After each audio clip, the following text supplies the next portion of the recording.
دساں۔ اور آخری بات، کیونکہ کئی لوگ بے چین اور مضطرب ہوندے پوچھتے بھی ہے بھئی یار رجب لنگ گیا معراج دی گل سی تسی سنائی نہیں، اور بھائی معراج ہوندا تے میں سناوندا، اے مک جی گل تانوں دسدا۔ میں عالماں نوں آکھیا جے معراج رجب ہویا ہوندا تے میری مت ماری سی میں نہ سنا کراں کی، میں مجرم ہاں جدوں میں دس دینا بے جھوٹیاں گلاں لوگ میرے ویر پہ خلاف ہو جاندے کہ معراج ہویا، کوئی بندہ مینوں ثابت نہیں کر سکتا کہ معراج کہڑے مہینے ہویا تے کہڑی تاریخ ایویں کولوں بنایا تسی حلوے کھانے تے بناؤندے پھرو، میں نہیں کر سکتا ممبر تے جہدا ثبوت ہی کوئی نہیں، کداں میں آکھاں 27 رجب نوں جدوں کہ تہاڈا مجدد میعاد تاسع جنہوں آندے کہ 90 باری بخاری جاگدے حضور کو پڑھی سیوطی اینی مدت بعد بھی آندا کہ 17 رمضان نوں ہویا، اس تو نہ 17 رمضان نہ ربیع الاول نہ کوئی رجب، میں جھوٹیاں گلاں دا کداں بیان کراں؟ کئی دوست میرے شیعہ تسی جی حضرت علی دی ولادت دا ذکر نہیں کیتا، 13 رجب نوں کعبے وچ پیدا، اور میرے بھراؤ کعبے وچ پیدا ہویا ہوندا تے میں کردا،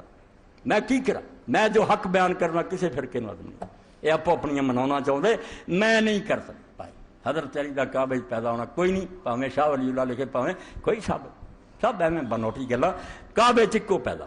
وہ حکیم ابن حزام ہے حضرت خدیجہ دا پتیجا، وہ دی ولادت ہوئی تے شرف کوئی نہیں، ایویں آکھے نا شان ہے بڑی، جویں کئی شیعہ آندے میں پھر یار یہ شان ہے چلو حضرت علی دی منی تے رسولہ نہیں پیدا ہوئے،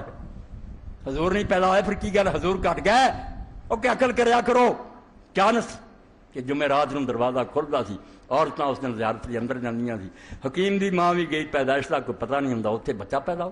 حکیم بن حزام ثابت ہے، ادوں علاوہ علماء نے لکھا کسے دا اتھے پیدا ہونا ثابت نہیں۔ اے ایک باتاں تحقیقی بھی دو چونٹیاں کہ نہ معراج اس مہینے ثابت ہے نہ حضرت علی دی کعبے سے پیدائش، اے خلاصہ دے، باقی اور کیڑی فرمائش پوری کریے؟ فرمائش نہیں، کہتا ہوں وہی بات، سمجھتا ہوں جسے حق، نے ابل ہے مسجد ہونا تہذیب کا فرض، کسی نے نہیں راضی کرنا، اللہ راضی ہونا چاہیے۔ وآخر دعوانا الحمدللہ رب العالمین وصلی اللہ تعالی علی خیر خلقہ محمد وآلہ وصحبہ۔